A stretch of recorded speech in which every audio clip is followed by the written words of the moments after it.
마태복음 16장 23절부터 되겠습니다.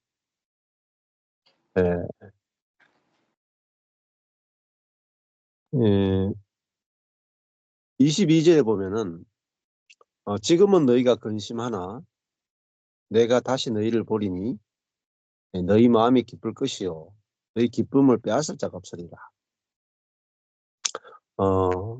주님을 다시 보게 되면 기쁨이 넘치고 그 기쁨은 빼앗을 수 없는 기쁨이다. 이렇게 말하죠. 빼앗을 수 없는 기쁨이다. 그 기쁨은 주님이 내 안에 그 사심으로 주님 내 안에 사시는 그 주님과 연합되어서 하나됨을 누리는 기쁨이죠.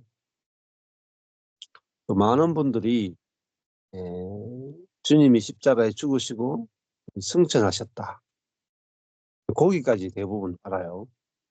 예수님이 죽고 부활하고 승천해서 다시 성령으로 그 예수 그리스도의 영이 우리 안에 들어와서 내 안에 들어와 사신다. 이 부분이 거의 잘 모르시고 알아도 지식으로 알고 우리가 하나님께 기도하거나 뭐 예수님께 기도하거나 할 때도 항상 저 하늘에 계신 분으로만 생각을 하죠. 하늘이 저 또 스카이로 생각한단 말입니다. 우리와 굉장히 멀리 계시는 화성에 계시는 주님께 기도해서 내 기도 들어달라 이런 기분으로 많이들 이렇게 기도하고 예배하고 이렇게 하시잖아요. 그리고 예배 시간에도 주님 우리에게 임재해 주십시오. 초청한단 말입니다.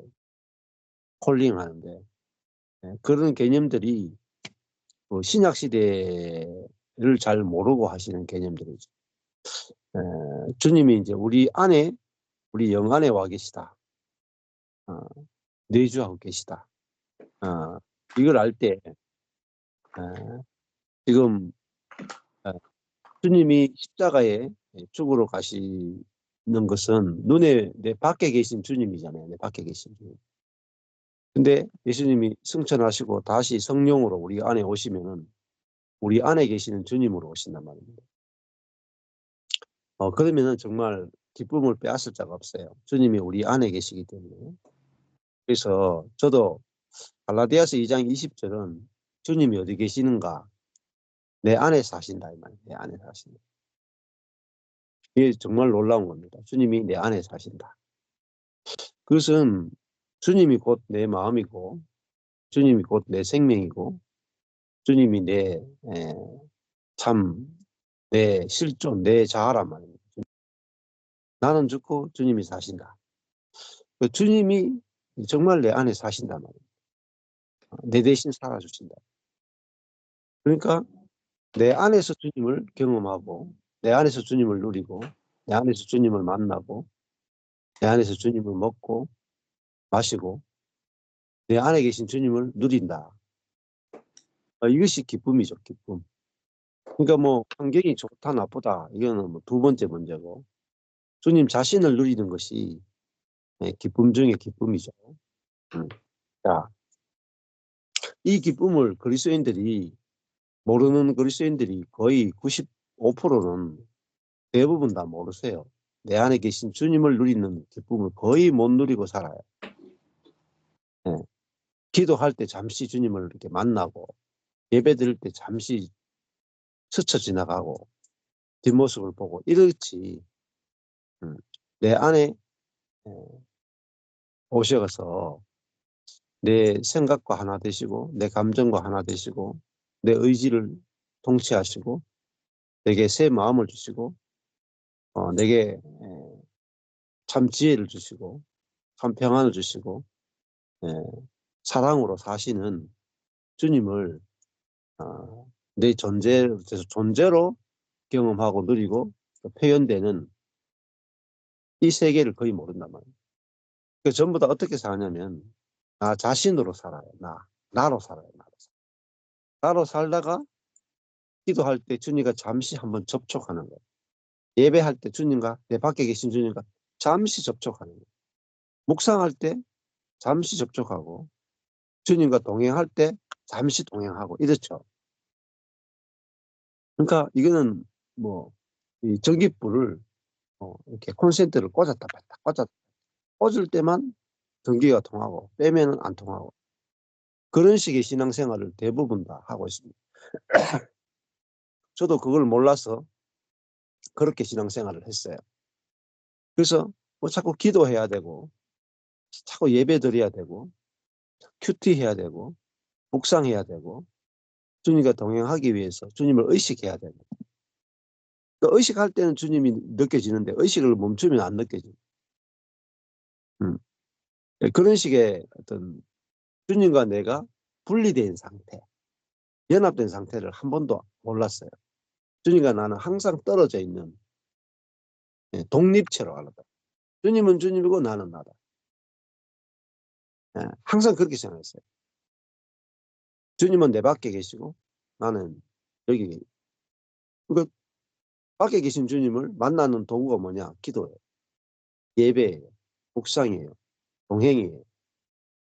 그러니까 이 방법이 없이는 주님이 안 느껴지는 거예요. 그래서 항상 경건의 방법을 의지했단 말이에요.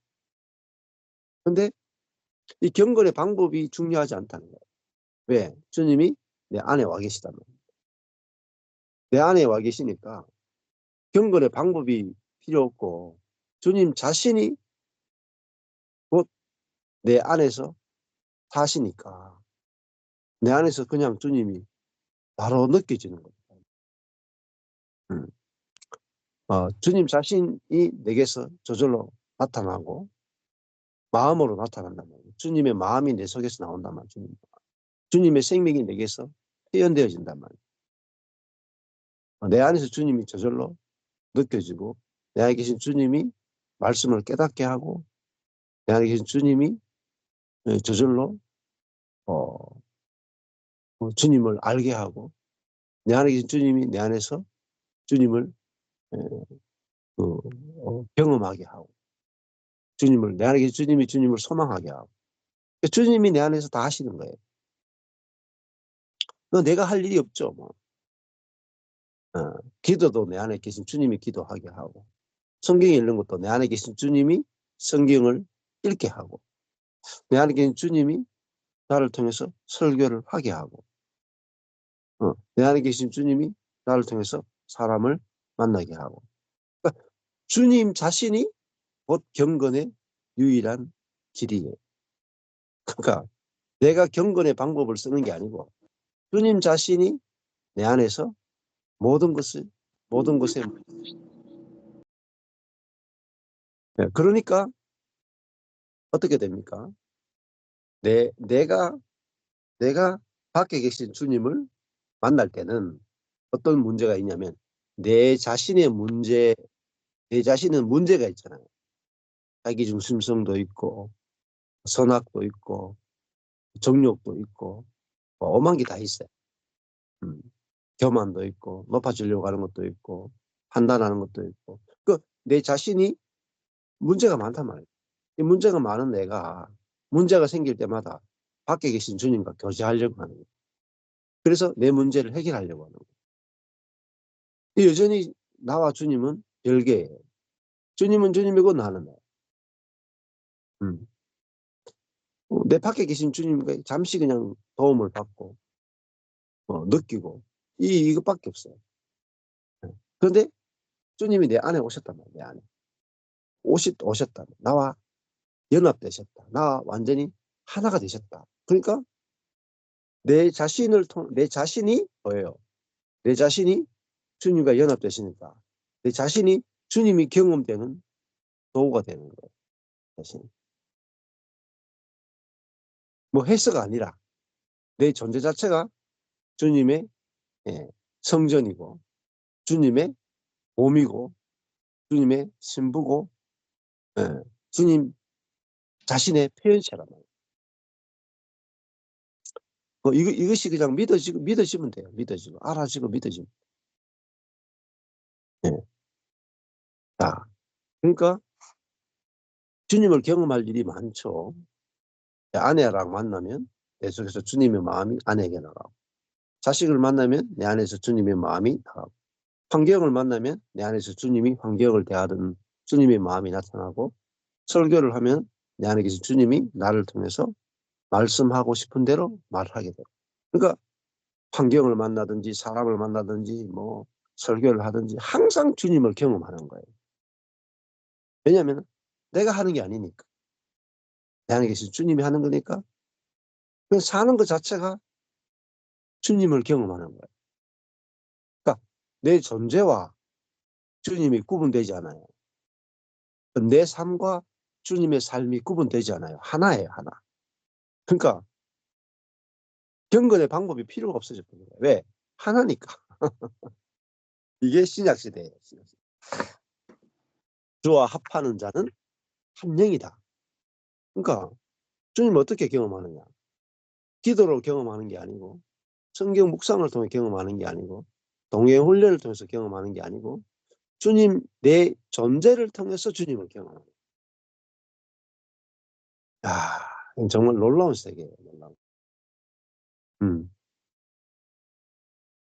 어, 이게 그 밭이 있습니다. 밭이 있어요. 밭에 밀이 떨어지죠. 밀이 떨어지면 밭은 밀을 어떻게 경험하냐면, 밭은 자기 안에 떨어진 밀이 밭에 자라죠. 그러니까 밭은 자기 안에서 밀을 경험하는 거죠. 자기 안에서. 아무 일도 안 해요. 밭은 가만히 있는데 자기에게 밀이 떨어지면 자기 안에서 밀이 자라고. 그죠? 예. 싹이 나고, 어, 대가 올라가고, 또 뭐 꽃이 피고, 밀이 열매 맺죠. 음. 그러니까 그 밭은 자기 안에서 밀을 다 경험하고 누린단 말이에요. 마찬가지입니다. 주님이 내 안에 오셨다 하는 것은 뭐냐면 내 안에서 주님이 다 경험되고 다 누려진다는 거예요. 그러니까 내 존재가 어, 주님 자신과 연합되어 있기 때문에 내 존재로 주님의 마음도 느껴지고, 어, 주님의 생명도 느껴지고, 내 존재 안에서 주님 자신이 그냥 경험돼 버려요. 경험. 그 뭐 아무것도 안 해도 괜찮아요. 내 존재가 곧 기도예요. 존재. 네. 이게 새로운 피조물입니다. 새로운 피조물이 뭐냐면 주님 자신을 표현하는 존재랍니다. 존재 자체로 그냥 표현이에요. 주님과 연합돼 버렸기 때문에. 우리가 사단과 연합될 때는, 그러니까 기도해도 성경 공부를 해도 교회를 해도 사단이 표현됐단 말이에요. 근데 내가 주님과 연합되니까 내가 기도해도 설교해도 누구를 만나도 쉬어도 주님이 경험되고 표현된단 말이에요. 야, 이 연합이라 하는 것은 놀라운 겁니다. 그래서 그리스도 안에, 그리스도 안에라는 말은 그리스도와 연합된 상태인 뜻입니다. 그러니까 내 자신이 어떤 사람인가, 이거 안 중요한 거죠. 네. 왜냐하면 나는 그리스도의 표현체란 말이야. 그리스도의 표현체. 그러니까 나는 그전에는 나는 나를 표현한다고 생각했단 말이야. 나는 이렇게 생겼고, 나는 이런 생각을 가지고 있고, 나는 이런 감정을 가지고 있고, 나는 이런 특징을 가지고 있고, 그 자꾸 나는 나만의 어떤 특징, 나만의 어떤 개성을 가지고 살아가는 사람이다, 이렇게 생각했거든요. 그게 아니더라고요. 나는 나를 표현하는 존재가 아니고 나는 그리스도가 표현되는 사람이에요. 하나님의 생명이 나타나는 사람. 하나님이 나타나는 사람이에요. 그러니까 세상과 나는 간고도 없고 구속한 주는 보이도다. 그렇죠? 그러니까 그러면 하나가 돼요. 하나가 쉽게 하나가 돼요. 사람을 만나거나 누구를 만나도 쉽게 하나가 됩니다. 우리가 사람을 만나는데 왜 쉽게 하나가 안 되냐면 우리 자신을 인식하기를 나는 나의 표현체라고 생각하는 거예요. 나의 표현체. 나의 표현체니까 내 개성이 너무 뚜렷해요. 음. 내 개성이 뚜렷하면 뚜렷할수록 남과 분리가 이루어집니다. 너무 다르잖아요. 너무 다르면은 좋고 나쁨이 생기고 높고 낮음이 생기고 옳고 그름이 생기거든요. 근데 그게 아니구나. 저 형제도 머리 대신 그리스도를 표현하는 몸이고 나도 머리 대신 그리스도가 표현되는 존재구나. 두 사람도 그리스도의 표현체고 나도 그리스도의 표현체라. 야, 우리는 같구나. 거기서 예, 하나됨을 경험하고. 그래서 형제와 형제가 만났는데 언제 진짜 하나님을 경험하느냐는 상대방 속에서 그리스도의 생명이 나타날 때, 내 속에서도 그리스도의 생명이 나타날 때, 와, 우리는 영원 전부터 하나구나. 이렇게 알아진단 말이야. 야, 진짜 하나구나. 진짜 한 생명이구나. 진짜 한 본성이구나. 어, 진짜 한 성도구나. 그냥 만났는데 그날 즉시 1시간 안에 바로 형제임을 경험하고 모든 벽과 모든 담이 다 무너집니다. 하나구나. 네. 뭐 국경을 초월하고 모든 걸 다 초월해버리죠. 그게 기쁨이고 성도의 교제죠. 그러면 그 세상과 나는 간고도 없고 나는 간고도 없고 구속한 주만 표현되는 사람. 나는 간고도 없고 내 안에 계신 주님만 표현되는 사람과 사람이 만나면 이 성도의 교통이에요.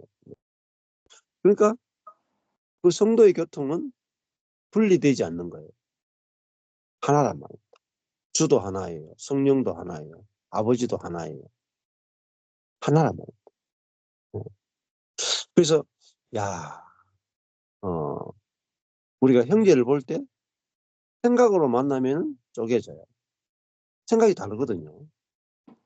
감성을 가지고 만나도 나누어져요. 남자들은 주로 생각을 가지고 만납니다. 자매들은 주로 감정을 가지고 만나요. 그러니까 생각이 통한다. 근데 저도 대학교 때 친구들 생각하면 생각이 너무 비슷하거든요. 같은 선교단체, 같은 기독교인, 같은 목표, 같은 생각. 너무 같으니까 굉장히 친하게 지냈다는 거예요. 어느 순간에 가니까 생각이 달라지더라고요. 생각이 달라지니까 그렇게 지냈는데 쫙 쪼개지더라니까요. 생각은요, 깊이 들어가면 다 달라요. 감정도 있잖아요. 비슷한 감정성을 가진 사람들끼리 굉장히 친해지죠. 야, 우리는 진짜 통한다. 근데 깊이 들어가면 다 느끼는 게 달라요. 그래서 어, 결국은 그 기쁨은 우리가 하나일 때 기쁨이 넘친단 말이에요. 근데 생각으로는 절대 하나 될 수가 없고요. 감정으로 절대 하나 될 수 없고 자아로는 절대 하나 될 수 없습니다. 반드시 쪼개져요. 반드시 갈라져요. 근데 우리가 그거는 전혀 중요한 게 아니죠. 생각이 예, 생명이 같구나. 우리 안에 있는 내가 죽었고 그리스도가 산다. 그래서 내 안에서 내 안에서도 그 그리스도의 마음이 나오고 상대방 안에서도 그리스도의 마음이 나오는 그 그리스도의 마음과 마음이 만나는 그것만이 온전한 성도의 교통이고 그거는 이제 분리할 수 없는 완전히 하나 된 거죠. 이번에도 포항 갔을 때 그런 고백을 했어요. 어떤 분이 이런 표현을 쓰더라고요. 그래도 요 정도는 있어야 되지 않는가. 그래도 요 정도의 율법은 필요하지 않는가. 그러니까 그래도 율법이더라. 그래도 우리가 율법에서 해방되었다. 그래도 예의는 있어야 되지 않는가. 그래도 요 정도는 있어야 되냐. 그래도 예배 시간은 지켜야 되지 않는가. 그래도 하는 고백이 남아있단 말입니다. 그래도. 근데 그게 그래도가 있으면 그리스도의 생명 안에서 서로 교통하는 게 아니라 그래도 우리가 그리스도인이 만나면 요 정도는 있어야 되지 않는가요? 그러면 그것 때문에 짜갈라져요. 그 그래도에 다 일치가 안 되거든요. 그래도 다. 음. 그럼 예를 들면 모임을 한다. 그래도 모임을 한다 그러면 정각에 시간을 지켜야 되지 않는가. 자, 그 모임을 하는데 그래도 진실함은 있어야 되지 않는가. 모임을 한다. 교회 모임을 한다.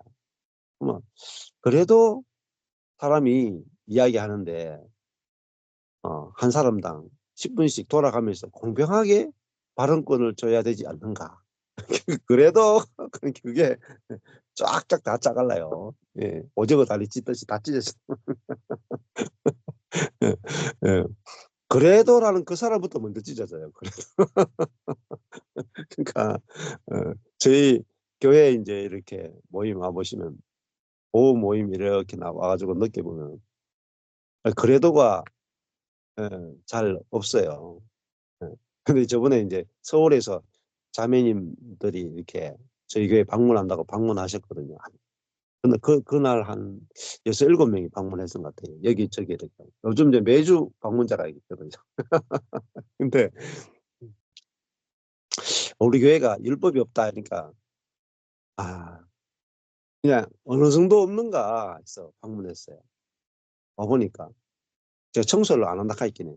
그래도 조금은 청소 안 됐겠나 한데 청소가 안 돼 있더라. 본인들이 밤새워 청소를 다 하셨더라고요. 안 하려고 했는데 몸이 움직이기 시작하더라고요. 예. 그러고 나니까 그좀 결벽증이 있는 분이 한 2-3분이 오셨어요. 그분들을 위해서 본인들이 청소를 한 것 같다. 그래서 본인들이 손님들이 청소 다 하고 손님을 다 맞이하고 이랬더라고요. 그냥 오후 모임을 하는데 어떤 자매가 돌 눕는 거야. 이렇게 누워가지고. 그러니까 자매들이 뭐라고 생각하냐면 아니 목사님이 계신데 목사님 앞에서 그래도 저렇게 누워서 가지고 말씀 들어야 되느냐. 예의가 없이. 그건 말이 안 된다. 나중에 이제 이야기를 들어보니까 그 자매가 갑상선이 있어가지고 앉아서 들을 수 없는 자매구나라는 걸 알게 된 거예요. 야, 내 생각이 틀렸구나. 그래도라는 그 생각이 내 기준이야, 내 기준. 건강한 내 기준, 앉아 있을 수 있는 내 기준으로 그래도 최소한 성도라면 목사님 앞에서 좀 이렇게 예의는 지켜야 되지 않나. 알고 보니까 야, 뭐라고 생각하냐면 알고 보니까 이 자매가 누워 있어도 나온 것만 해도 은혜구나. 생각이 바뀌는 거예요. 네. 그러니까 우리가 깊이 들어가면 한 사람 한 사람의 사연 속으로 깊이 들어가 보면요. 그래도 이래 해야 되지 않는가라는 게 사라져요. 그 사람이 어릴 때 어떤 환경에서 자랐고 어떤 상처가 있었고 어떤 힘듦이 있었고 이번 주에 어떤 고난이 있었고 이번 주에 어떤 마음의 힘듦이 있었고 그 다 사연을 다 한 3일 정도 사연을 들어보면요. 예, 살아있는 게 기적이고 교회 나오는 것도 기적이고 이해 안 될 게 하나도 없어요. 이해 안 될 게. 우리는 앉아서 들을 시간이 없잖아요. 그죠? 교회 와가지고 그 사람이 어릴 때부터 상처를 들을 시간도 없고 그 사람이 이번 주 동안에 얼마나 힘들었는지 들을 시간도 없고 그냥 객관적인 딱 잣대를 가지고 교회 와서 교회는 오면은 딱 이렇게 경건하게 있어야 되고 시간 맞춰 와야 되고 그런 일반적인 잣대로 사람을 다 잘라버리고 판단한다. 그게 어디서 나왔을까요? 그 모든 것이 이 자아에서 나오는 거예요. 자아에서. 내 중심으로 보는 거예요. 내 관점으로 보는 거예요. 어? 그래서 서로가 마음이 안 통하는 거예요. 상대방이 얼마나 힘든지, 상대방이 얼마나 약한지, 상대방 속에 어떤 어려움이 있는지 전혀 생각하지 않고 이 잘 사는 나를 기준으로 모든 것을 다 보고 다 내 기준에 맞춰야 된다 하는 것이 그게 죄성의 근본이거든요. 그 자아가 얼마나 부패 있는지 보이지 않으면은 우리는 내 자신으로 계속 하려고 하고 살 수 있다 그러고 그러다 보면은 전혀 형제를 얻을 수가 없단 말입니다. 자, 예를 들면 나는 건강한 사람이에요. 건강한 사람은 주일날 사람들이 예배 시간 못 맞춰 오는 사람이 도저히 이해가 안 돼요. 아니 예배 시간 하나 못 맞추냐 말이에요. 그렇게 생각할 수밖에 없어요. 근데 내가 다리가 부러져 가지고 어? 어, 이제 그 다리를 한 다리 한 두 다리를 잘랐단 말이에요. 두 다리를 잘라버리면은 내가 예배 시간 맞춰 갈 수 없는 거라. 어. 그 누가 나를 태워줘야 예배 시간 겨우 맞춰 간단 말이에요. 뭐 그런 상태가 됐다고 쳐봅시다. 내가 두 다리가 잘려가 정시에 갈 수 없는 형편이 됐어요. 그러면은 예배 시간 정확하게 와야 된다는 그 사람이 두 다리가 잘려가 예배 못 가는 순간에 마음이 반대로 뒤집어져요. 내가 이렇게 예배 시간 맞춰 갈 수 없는 내 형편을 모르고 목사님이 응? 예배 시간 정각에 오라고 저렇게 이야기하는 사람 형편도 모르고 순식간에 마음이 뒤집어져요. 순식간에. 그게 뭐냐? 그게 자아입니다. 자아는요. 자기 형편에 따라서 마음이 달라져요. 그래서 이 자아가 얼마나 자기중심적인가. 얼마나 부패해 있는가. 철저하게 부패했다고. 철저하게. 그걸 알아야 자아가 죽었다 할 때 그 자아의 죽음이 얼마나 놀라운 사건이고 인간에게서 나올 수 있는 모든 악의 근원을 처리해버렸다. 우리 속에서 악이 나오는 그 근원을 완전히 뿌리 뽑아버리는 게 자아의 죽음입니다. 그게 십자가의 능력이에요. 십자가의 능력. 예, 우리가 자아가 죽었음을 자기 중심성이 죽었음을 십자가에서 2000전의 그리스도와 함께 끝났음을 알 때 비로소 내게서 자아 중심성이 발동이 힘을 잃어버려요. 뿌리가 뽑혀버렸다. 그 끈질긴 자아 중심적인 그 모든 본성이 끝나버렸다는 걸 알 때 우리 속에서 선악이 안 나와요. 선악이 안 나오고 판단 정죄도 안 나오고 내 속에서 분노도 안 나오고 상처도 안 나오고 원망도 안 나오고 불평도 안 나오고 모든 악이 다 처리돼 버린다니까요. 이게 십자가의 능력이에요. 죽음이 없이는 악과 고난이 끝이 안 나요. 모든 악과 고난은 자아가 죽지 않아서는. 자아가 죽었음을 알면은 악과 고난에서 해방돼 버려요. 해방. 그래서 어, 모든 사람이 야, 이 갈라디아서 2장 20절을 들으면서 야, 왜 내가 안 죽나? 왜 내가 안 죽나? 왜 이렇게 자아가 안 죽나? 왜 이렇게 찔기나? 어떻게 하면 자아가 죽는가? 음, 그렇게 어, 자아의 죽음에 대해서 알고 싶어서 그렇게 헤매고 돌아다닌단 말이에요. 근데 자아를 죽이고 싶은데 안 죽으니까 거기서 모든 고난이 나오고 상처가 나오고 불화가 나오고 이혼이 나온단 말이에요. 우울증이 오고 공황장애가 오고 애들이 학교를 안 가고 보이콧하고 요즘 한국 애들도 학교 안 가겠다는 애들이 그렇게 많아요. 갑자기요. 중학교 1학년, 2학년인데 갑자기 학교 안 가겠다고 포기해버린 애들이 엄청나게 많습니다. 엄청나게. 근데 그 애들이 학교 안 가겠다 하는 게 어디서부터 나왔겠어요? 도저히 이해가 안 되는 거예요, 부모들이. 우리 애가 왜 이렇게 갑자기 학교 안 가겠다 그래. 그래가지고 막 상담소가 미어 터져요. 정신과가 미어 터져. 정신과 가서 한번 상담 받으려면 한 달 기다려야 돼. 정신적인 문제가 어마무시하게 많습니다. 기독교인들도 답을 못 찾아요. 복음으로는 안 되는 거예요. 복음으로 안 되니까 상담소로 가는 거예요. 복음으로 안 되니까 정신과에 가는 거예요. 약을 얼마나 많이 먹는지 몰라요. 정신과 약을. 어디서 문제가 생겼습니까? 복음을 떠났기 때문에. 교회가 복음을 모르기 때문에. 복음이면 충분한데 복음 밖에 길이 없는데 복음을 제껴놓고 내적 치유, 축사, 기독교 상담, 제자 훈련, 기도 이런 방법에 의존한다는 거예요. 그 방법들이 부분적으로는 도움이 되겠지만은 그리스도를 대신할 수 없어요. 우리 안에 있는 그리스도를 대신하면 다 우상숭배. 경건의 방법이 그리스도를 밀쳐낸다는 거예요. 내 안에 계시는 주님을 의존하는 것을 못하게 하고 방법을 의존하는 거예요. 그러니까 주님 한 분으로 내 안에 계신 주님 한 분으로 충분하단 말이에요. 충분. 인생의 모든 문제가 다 해결된다. 그러니까 제가 이걸 알고 난 다음에 겁이 없어져요. 겁이.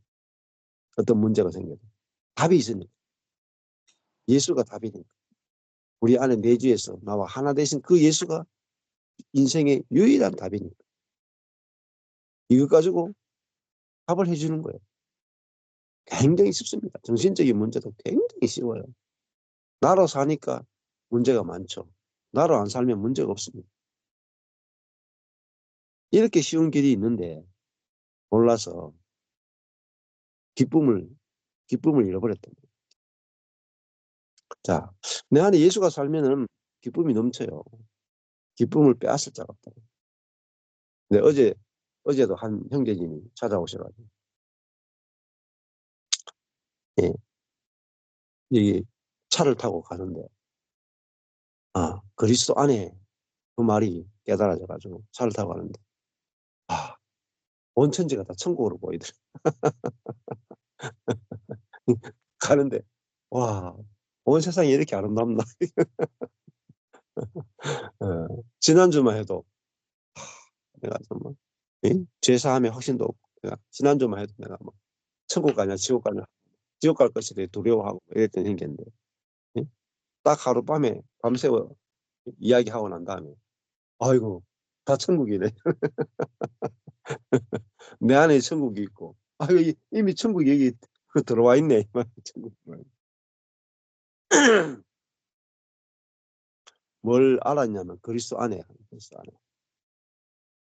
야, 내 안에 그리스도가 살고 내가 그리스도 하나가 돼 있고 내가 누구인가는 중요하지 않습니다.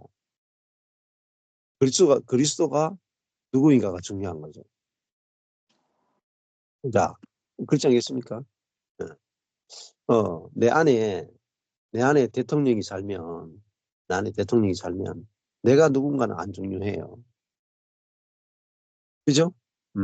내 안에 대통령이 살면은 사람들이 나를 볼 때 나를 보겠어요? 대통령을 보겠어요? 네. 그러니까 내 안에 대통령이 살면 내가 나로 살겠어요? 내 안에 대통령이 살게 하겠어요? 답은 정해져 있죠. 근데 내 안에 예수가 산다는 말의 의미를 모르는 거예요. 전부 다 나를 보고 너를 보는 거예요. 답이 없어요. 나를 봐봤자 제한적인 존재잖아요. 너를 봐봤자 모든 게 제한적인 존재. 능력도 지혜도 사랑도 인격도 다 제한해요. 그 제한성에서 뭐가 오냐면요. 문제들이 발생해요. 능력의 제한, 지혜의 제한, 사랑의 제한, 어, 인내의 제한. 나와 너는 피조물이잖아요. 피조물. 피조물의 특징이 뭐냐면 제한성이에요. 피조물이라는 뜻은 제한적 존재라는 뜻입니다. 그러니까 결핍된 존재라는 뜻입니다. 그러니까 제한적이니까 결핍이 있고 결핍이 있으니까 문제가 계속 발생하는 거예요. 인내가 무한하면 문제가 발생 안 되는데 폭발해버리면, 사랑이 무한하면 모든 것을 아름답게 보이는데 사랑이 없으니까 허무하고 냉소적이고, 예, 비난적이고 거칠고 이렇다. 그러니까 나로 살면은 모든 게 부족해요. 모든 게. 예. 나로 사니까 돈도 부족하고 외모도 부족하고 인격도 부족하고, 어, 능력도 부족하고, 어, 사람을 만나는데 친절함도 부족하고, 예, 적극성도 부족하고 다 부족한 거예요. 근데 이거를 고치려고 하니까, 예, 그 부족한 존재를 고쳐서 부족함이 없는 존재가 되려고 한다. 이걸, 예, 미친 짓이죠. 미친 짓. 평생을 그렇게 사는 거예요. 제한적인 내가 나타나봤자 답이 없는 거예요. 이게 고칠 수가 없어요. 인간은 제한된 존재. 예. 우리가 살아도 오래 못 살잖아요. 시간도 제한적이고 공간도 제한적이고, 예, 생각도 제한적이고 감정도 제한적이고 의지도 제한적이고, 다 생각, 감정, 의지 다 제한적입니다. 이 제한된 생각, 제한된 의지, 제한된, 감정, 혼으로 산다. 말이 안 되는 거예요. 혼으로 사는 것은 피조물로 사는 거예요. 피조물은 뭐냐? 제한적인 겁니다. 자유의지 좋은 게 아닙니다. 자유의지가 무제한입니까? 자유의지가 무제한이면 문제가 없죠. 근데 자유의지 해봤자 제한된 의지밖에 안 돼요. 네, 네. 그러니까 인간의 의지하는 것은 결국은 제한적 의지밖에 안 됩니다. 생각도 제한된 생각, 제한된 지혜, 제한된 감정. 그러니까요, 한계치를 넘었으면 다 폭발하는 거예요. 다 번아웃 되는 거예요. 다 문제가 생기는 거예요. 근데 내 안에 계신 그리스도가 나를 통해 나타나시고 나를 통해 살면 제한성을 초월해버려요. 네. 넘쳐버려요. 그걸 뭐라고 하냐면 충만이라고 해요. 제한을 넘어섰다면 이 충만해요. 성령 충만, 지혜 충만, 능력 충만, 생명 충만, 그리스도 충만, 하나님 충만. 그래서 에베소서가 뭐라고 하냐면 예수 그리스도를 만물 안에서 그 만물의 결핍을 충만케 하시는 분, 이렇게 말해요. 만물 안에서 만물 충만케 하시는 분의 충만이 뭐냐? 교회입니다. 교회는요, 결핍이 없어요. 진짜 교회를 발견하면요, 교회는 피조물인데, 피조물들이 모였는데, 그 피조물들이 모이면은 당연히 결핍이 있어야 되죠. 사랑 결핍, 인내 결핍, 긍휼 결핍 있어야 되겠잖아요. 근데 교회는 결핍이 없습니다. 이게 비밀이에요. 왜? 교회 안에서 교회를 충만케 하시는 분이 충만한 것이 교회입니다. 이게 비밀이에요. 비밀. 이게 에베소서는 교회의 비밀입니다. 이것이 이론이 되면 안 되고 실제가 돼요. 실제. 아, 교회는 부족함이 없구나. 부족함이 없는 교회, 충만한 교회, 결핍이 안 느껴지는 교회. 그게 진짜 하나님이 건축하신 그리스도의 몸된 교회입니다. 그러니까요, 내가 교회를 봤다, 교회를 안다, 이 사람은 아직 교회가 뭔지를 모르는 사람이에요. 예. 말씀 안에서 보여줘야 돼요. 말씀 안에서. 하나님이 어떤 교회를 만드셨는가. 그리고 그게 알아지고 믿어지면 그 교회가 어떻게 만들어지는가. 머리 대신 그리스도가 머리 대신 그리스도가 몸된 교회에 모든 것을 충만하게 공급하신다. 그리스도가 공급돼야 돼. 그리스도가 표현돼야 돼. 그럴 때 교회는 머리가 표현될 때 그 몸된 교회는 충만한 거예요. 각자가 자기를 표현하면 결핍에 이르는 거예요. 근데 각자가 그리스도의 표현체로 살게 되면 교회는 10명, 5명이 모여도 한 사람 한 사람이 머리 대신 그리스도가 나타나는 표현체로서 교제하면요, 넘쳐버려요. 부족함이 없어.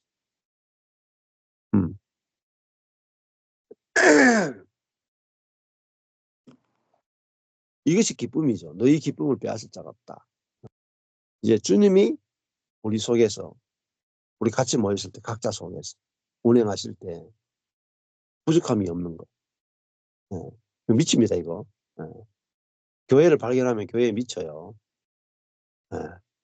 우리가 뭐 아름다운 곳을 발견하면은 그 아름다움에 매료되잖아요. 그것처럼 진짜 그리스도인을 발견하면 내가 그리스도인으로 사는 것에 대해서 미치게 돼요. 내가 교회가 얼마나 아름다운지 알게 되면은 그 교회에 미치게 돼요. 그것밖에 생각이 안 들어요. 오로지 그것만 생각이 든다. 오로지 그것만 소망하게 되는 거예요. 야, 그리스도의 몸된 교회. 머리가 충만하게 나타나. 그리스도가 보이는 교회, 보여지는 교회. 그거 외에는 다른 소망이 없고, 그거 외에는 다른 최고의 기쁨이, 최고의 쾌락이 없는 거예요. 네. 저도 딴 게 아니고, 이렇게 한 사람 한 사람 이렇게 만나는데, 그분들이 자기 속에 있는 그리스도를 발견하고, 그 형제 자매 속에서 그리스도가 표현될 때, 그게 최고의 기쁨이거든요. 이것보다도 더 큰 마약이 없어요. 중독. 예. 생명 중독이에요, 생명 중독. 그리스도의 부활의 생명이 중독돼버려요. 어제까지 절망에 있던 사람들이 오늘 그리스도의 생명으로 기쁨이 넘치고, 이혼 직전인 사람들이 즉시 형제 자매를 볼 때 너무 아름답다고, 즉시 하나 되어버리고, 그것을 보는 것만큼 즐거운 게 어딨겠습니까? 그렇잖아요. 죽었던 사람이 살아나는 걸 보는 것만큼 희열이 어딨겠습니까? 돈 버는 거하고 비교도 안 되죠. 정말 이것이 가장 큰 기쁨이고 즐거움이고 만족이죠. 자, 이런 것들을 보면은 근심이 있겠습니까? 인생에서 가장 중요한 일, 하나님 마음에 있는 가장 중요한 일, 가장 가치 있는 일, 가장 보람 있는 일, 그거 하는데 무슨 허무감이 있겠어요? 가치 없는 일을 하니까 허무감이 찾아오죠. 갈등이 생기고, 고민이 생기죠. 그런데 야, 우주에서 가장 중요한 일을 하는, 가장 하나님 마음을 기쁘게 하는 그 일을 하고 있는데 무슨 다른 생각이 있겠습니까? 예. 예수님의 기쁨이 그거예요. 예수님이 수가성 우물가 여인 이야기할 때 예수님은 다른 기쁨이 있다. 그러니까 다른 기쁨이. 나는 너희들이 알지 못하는 기쁨이 있다. 그렇게 말씀하시죠. 예. 그래서 예수님이 쫄쫄 굶었을 때인데 요한복음 4장에서 이렇게 31절에서 제자들이 청하여 가로되 랍비여 잡수소서. 32절에 가라사대 내게는 너희가 알지 못하는 먹을 양식이 있느니라. 제자들이 알지 못하는 양식이 있다. 예수님은 무엇으로 배가 부르고 무엇으로 만족이 되었는가? 33절에 보니까 제자들이 서로 말하되 누가 잡수실 것을 갖다 드렸는가 한데 예수께서 이르시되 나의 양식은 내 뜻을 행하는 것이 아니고 나를 보내신 이의 뜻을 행하며 그의 일을 온전히 이루는 것이다. 하나님의 일을 완성시키는 것이다. 예수님을 보내신 아버지의 뜻이 뭐겠습니까? 우물가 여인을 살리는 거예요. 한 영혼에게서, 배에서, 이 우물가 여인의 배에서 하나님의 생명의 생수가 터지는 거예요. 이것이 예수님을 보내신 아버지의 뜻이고, 그 일이 완성되는 것이 예수님에게는 양식이었다. 최고의 기쁨이고 최고의 만족이고 최고의 에너지였단 말이에요. 에너지원이었단 말이에요. 그러니까요. 그걸 보면은 그냥 기쁨이 넘쳐요. 네. 저도 뭐 이번 주 일주일 동안 지난주 일주일 동안 쉬었는데, 예. 막판에 또 그 주일날부터 시작해서 월요일까지 1박 2일을 포항에 있었는데, 예. 그때 한 형제님이 찾아와서 이제 이야기하고 또 광주에 있는 문 목사님이 오셔가지고 주일 아침부터 교회 가서 월요일 날 새벽 4시까지 이야기 밤을 꼬박 새워가지고 근데 음, 그 그러니까 이야기를 얼마나 많이 듣고 이야기를 얼마나 많이 했겠어요. 예. 근데 새벽 4시까지 이야기했는데 막 사람들 얼굴이 막 이렇게 예? 죽었던 영혼들이 얼굴이 막 살아나는 거예요. 그것이 밤을 새워 이야기해도 기쁨이에요. 밤을 새워 영혼들이 죽었던 영혼들이 살아나고 예수 믿어도 지옥 같은 삶을 살아가는 사람들이 예수 믿어서 천국을 경험하는 걸 볼 때 그것이 양식이잖아요. 양식. 그게 기쁨이잖아요. 아, 이, 죽었던 영혼들이 살아나는 것이 그게 우리의 가장 큰 기쁨이 아니겠습니까? 예, 23절에 보니까 예, 그날에는 너희가 아무것도 내게 묻지 아니하리라. 예. 자, 이거 이제 그날이 뭐예요? 그날. 예. 그날은 주님을 온전히 만나는 날이잖아요. 주님을 온전히 아는 날이에요. 그날에는 너희가 아무것도 내게 묻지 아니하리라. 지금 제자들은 조금 있으면 나를 보지 못하고 조금 있으면 나를 보리라 하고 막 서로 막 묻는 거예요. 올라가지고 막 묻는데 그날에는 너희가 아무것도 내게 묻지 아니하리라 하는 것은 다 알게 된다는 것입니다. 그날이 어디겠어요? 그날에는 물론 예수님 재림할 날도 완전히 역사가 종결되는 날일 수도 있고 그 날에는 결국은 이제 예수님이 하늘에 승천하신 다음에 성령을 보내신 날이죠. 그래서 성령이 우리에게 와서 우리에게 내주해가 살게 되면은 우리가 이제는 모르는 게 없어진다는 거예요. 아무것도 묻지 않는다는 말은 다 알게 된다는 뜻입니다. 네. 성령은 지혜와 계시의 영이십니다. 그러니까 성령은 뭐죠? 그리스도를 알게 하는 영입니다. 이게 아주 중요한 거예요. 그래서 성령을 그리스도의 영이다 이렇게 말해요. 그러면 성령이 우리에게 오시면 그리스도가 어떤 분이시고 그리스도가 어떤 일을 하셨고 그 그리스도가 하신 일이 우리에게 어떤 놀라운 일인지를 알려주는 분이 누구냐? 성령이죠. 그러니까 우리가 그리스도에 대해서 이제 묻지 않게 되는 거예요. 왜냐하면 성령이 그리스도를 환하게 알게 해준단 말이에요. 예수님이 왜 죽으셨는지, 예수님이 왜 부활하셨는지, 예수님이 왜 성천하셨는지, 예수님이 왜 올라가야 하는지. 예수님이 성천해야만 우리에게 성령을 보낼 수 있기 때문에 예수님이 성천하셨단 말이에요. 그래서 그날 성령이 우리에게 오시는 그날 성령이 우리 안에 내주하셨기 때문에 성령께서 우리에게 그리스도를 분명하게 알게 해주십니다. 그래서 바울이 에베소서에 보면은 지혜와 계시의 영을 주사 하나님을 알게 해주십시오. 그리스도를 알게 해주십시오. 이렇게 기도하고 있습니다.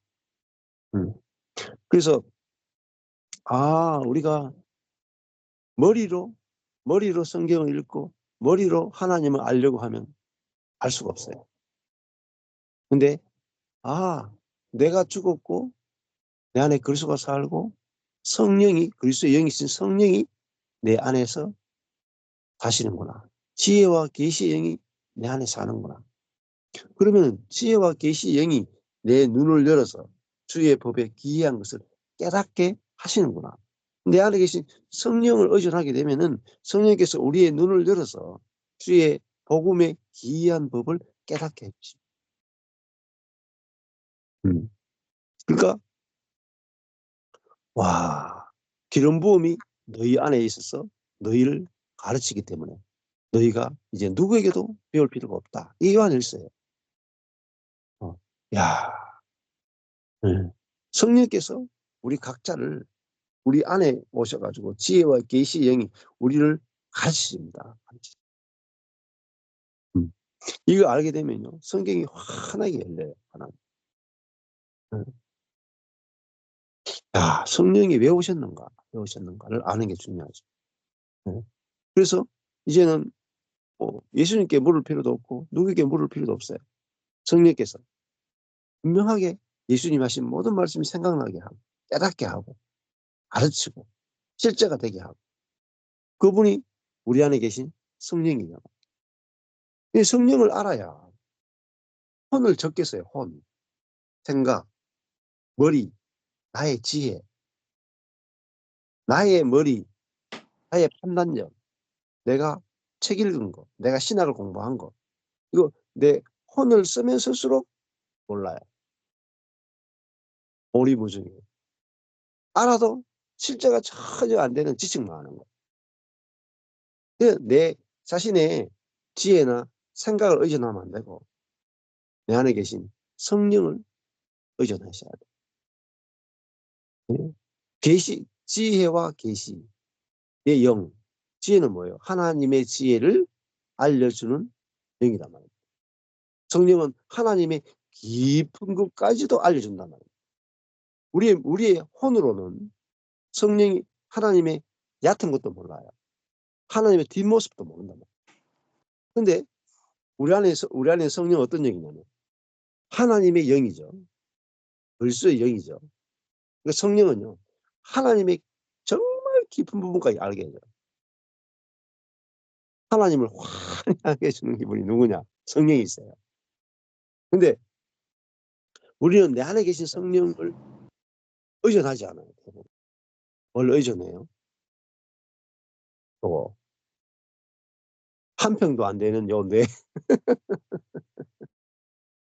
30cm 정사각형도 안 되는 요 뇌 하나를 딱, 요 뇌,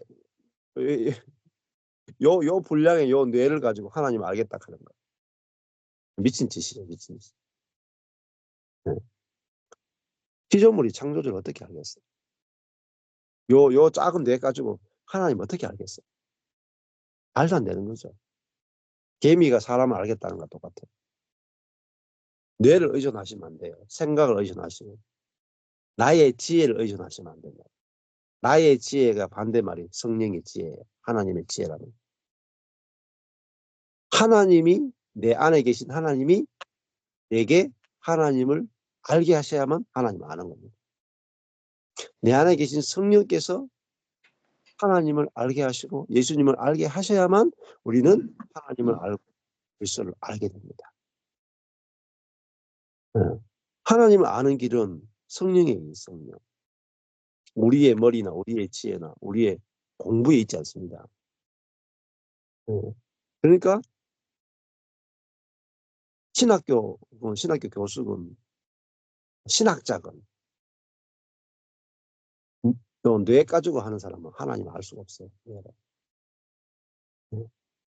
그러니까 성령은 지혜의 영이란 말입니다. 그게 무슨 지혜냐면 하나님의 지혜란 말이에요. 하나님의 지혜를 알려주는 영이다. 그 다음에 계시의 영이다. 열어준다.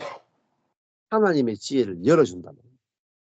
절대 인간이 문을 열 수 없어요. 요한계시록 보세요. 두루마리가 있죠. 두루마리가 있는데 열자가 없단 말이에요. 그래서 사도 요한이 울었어요.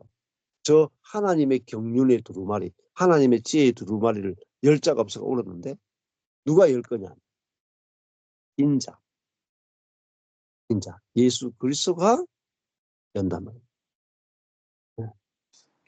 마찬가지로 성령께서 우리에게 오시면 그리스도의 영이 이렇게 하나님의 계시, 하나님의 복음을 열어주신다.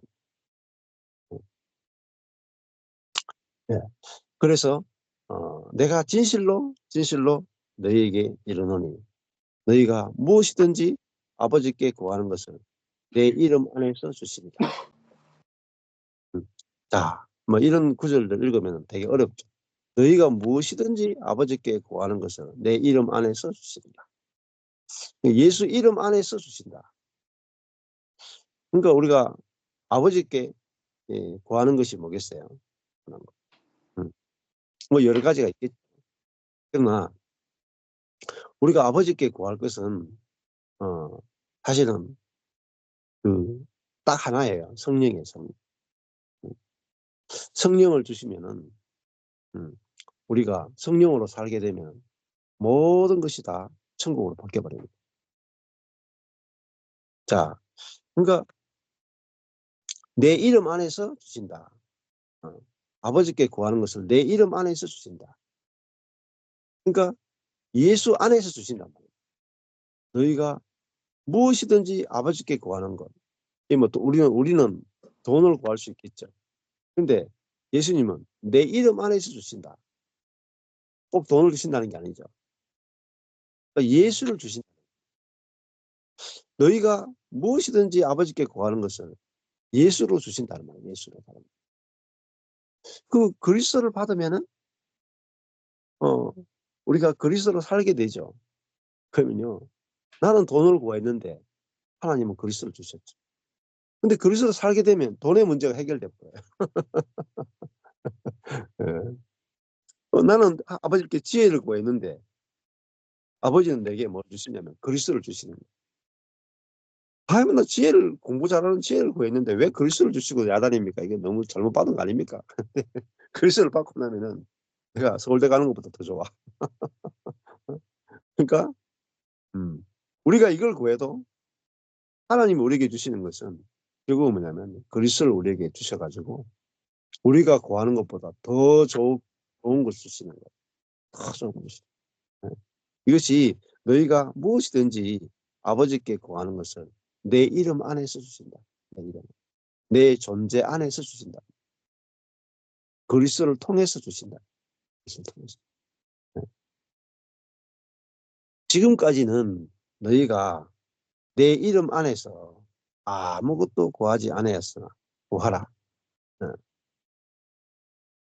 근데 예수 이름, 예수 존재 안에서 구하는 거잖아요. 그러면은 우리가 예수를 통해서 우리의 모든 것들이 다 성취가 돼요. 인간이 원하는 모든 소원은 예수 이름 안에서 다 성취가 됩니다. 악에서 구원해 주십시오. 문제에서 구원해 주십시오.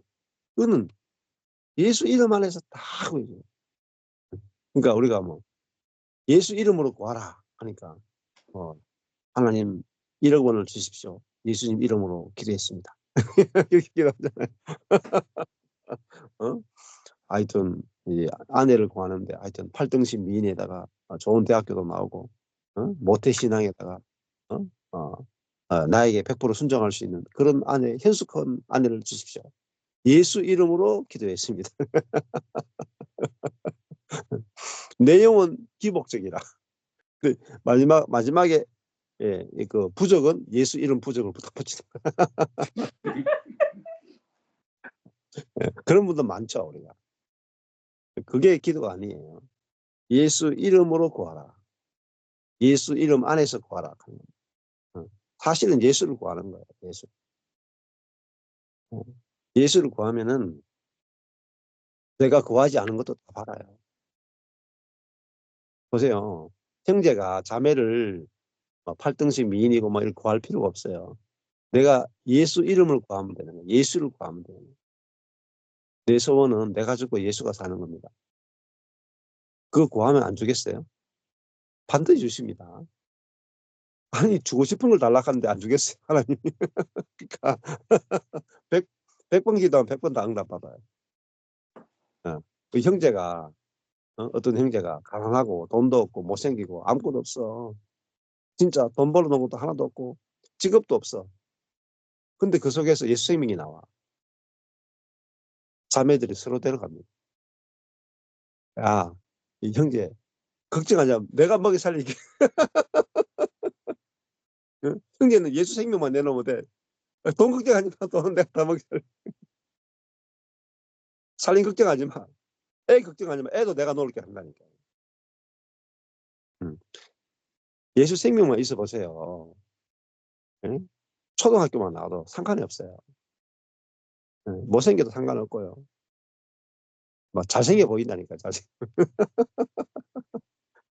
예? 너무 멋있어 보인다니까요. 예.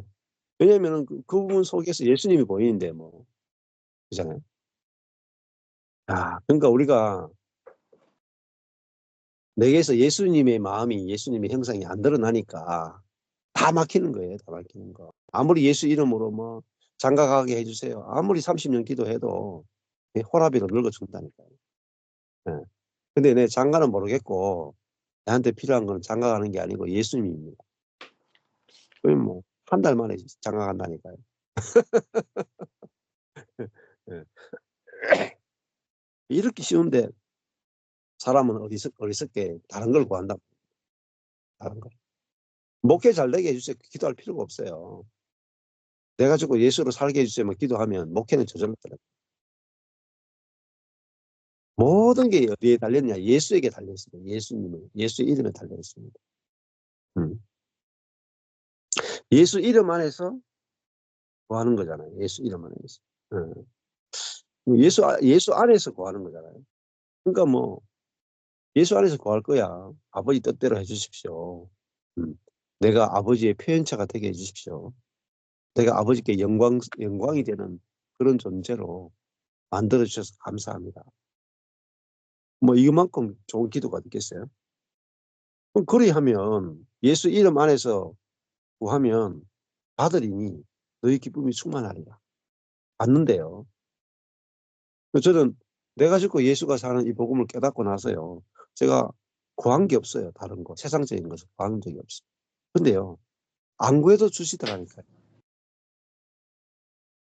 네. 예수님의 생명을 받고 이게 내가 받은 것이 알아지고 누려지니까요. 그냥 주세요. 아버지가 주고 싶어 주시더라니까요. 네? 여기 그 자식이 부모의 마음을 기쁘게 하면 주고 싶어 미칩니다.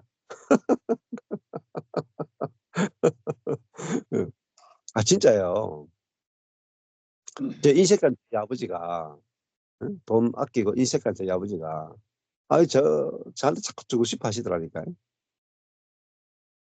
네. 하나님도 제가 그전에는요, 첫 율법적인 목회를 할 때는 구해도 잘 안 주시던데, 지금은요, 놀아도 주신다니까요. 놀아도. 네. 주님의 마음과 마음이 하나니까요. 아무것도 안 해도 주신다니까요. 네. 주님이 나를 너무너무 기뻐하시는구나. 이렇게 알아지니까. 내 마음 어떻게 알았노? 다 주신다니까요. 다 주신다. 우리가 안 그렇게 해요? 하나님의 마음을 기쁘게 하면, 예? 하나님 가만히 계시겠어요? 이는 내 마음에 합한 자라. 그러니까 다윗을 보고, 이는 내 마음에 합한 자라. 어? 내 마음에 딱 든다 말입니다. 그러니까 하나님 마음에 딱 드니까 내가 너를 통해서 내가 원하는 일을 다 하겠다. 그리고 하나님 마음에 드는 만큼 좋은 게 없어요. 근데 하나님 마음에 드는 건요, 쉬워요. 행위로 하나님 마음을 기쁘게 하는 게 아니고 하나님 마음을 기쁘게 하는 건 딱 하나입니다. 하나님이 나를 기뻐하는구나. 그거만 알면 돼요. 너무 쉬운 거라니까요. 음. 자, 보세요. 자녀들 있죠. 자녀들 있죠. 그 부모들이 그 자식이 언제 제일 예뻐요? 음? 자식들이 제일 예뻐 보일 때. 자식들이, 우리 부모님이 나를 이렇게 사랑하는구나.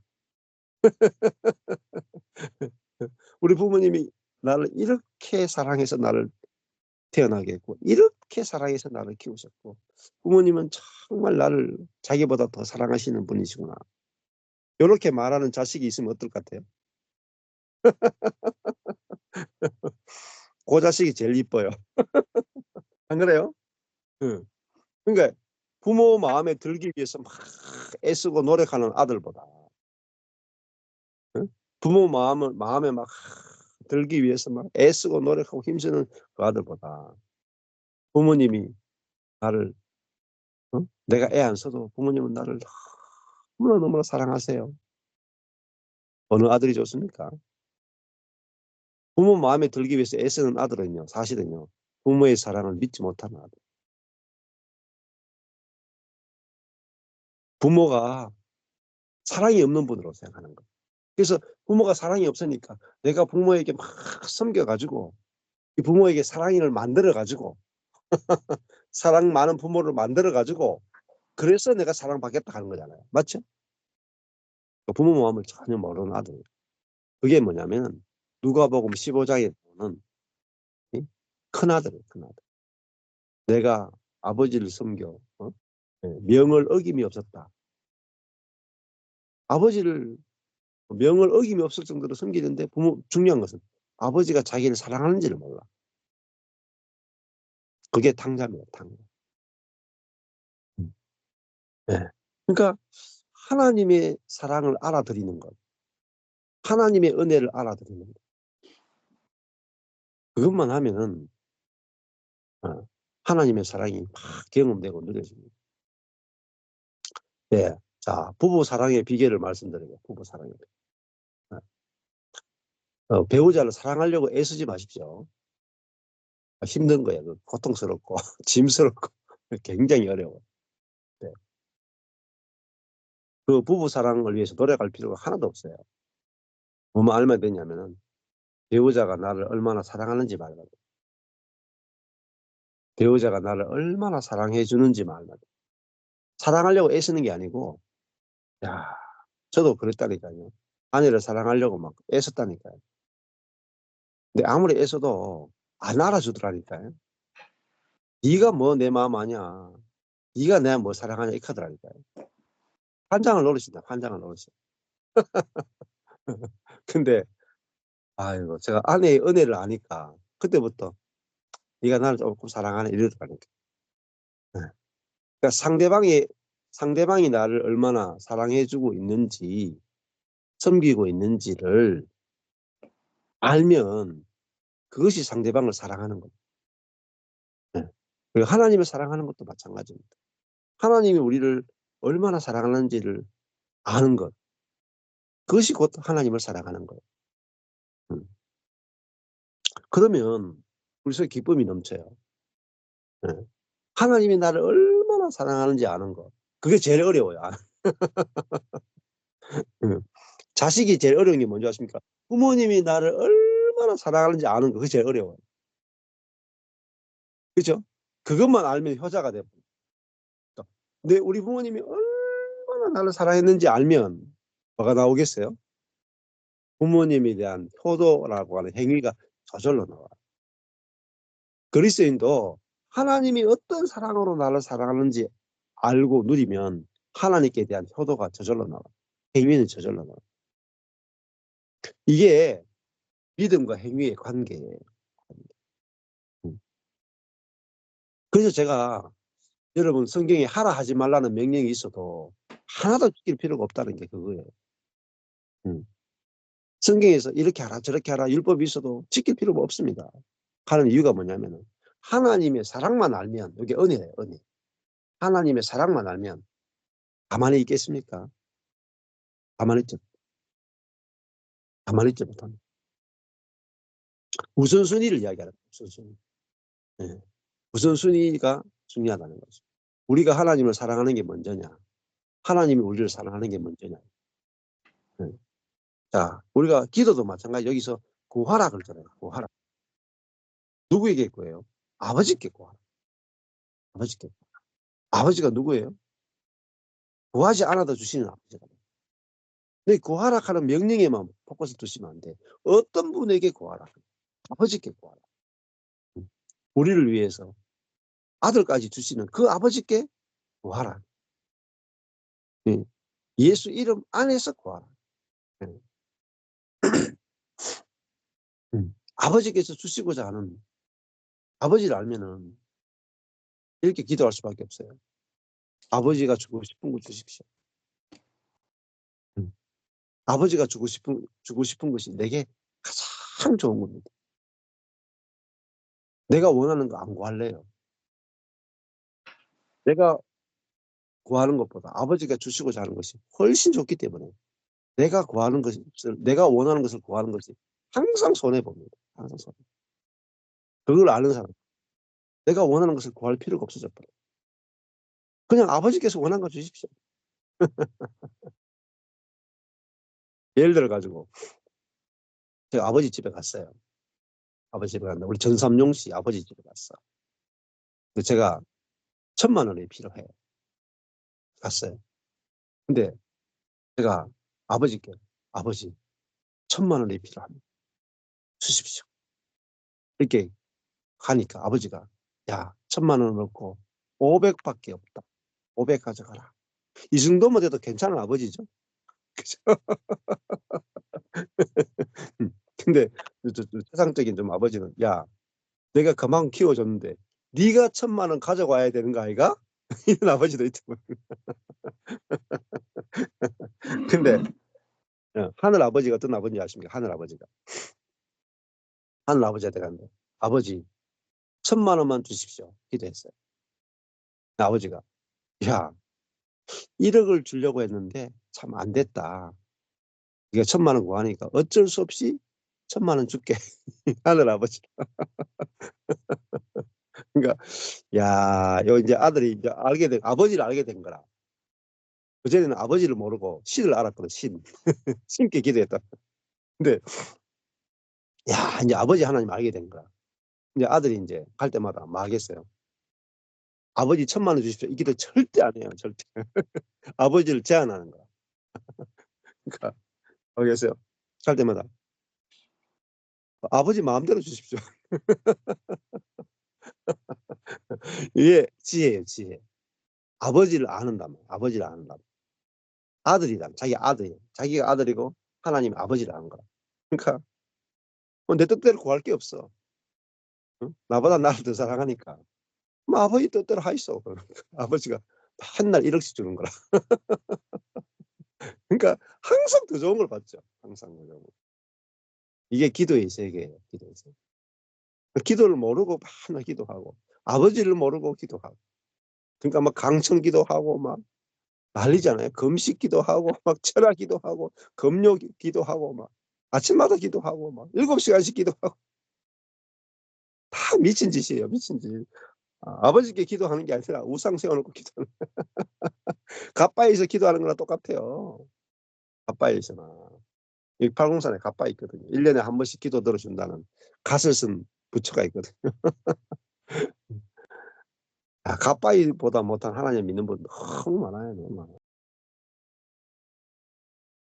아버지를 알면 구할 게 없어집니다.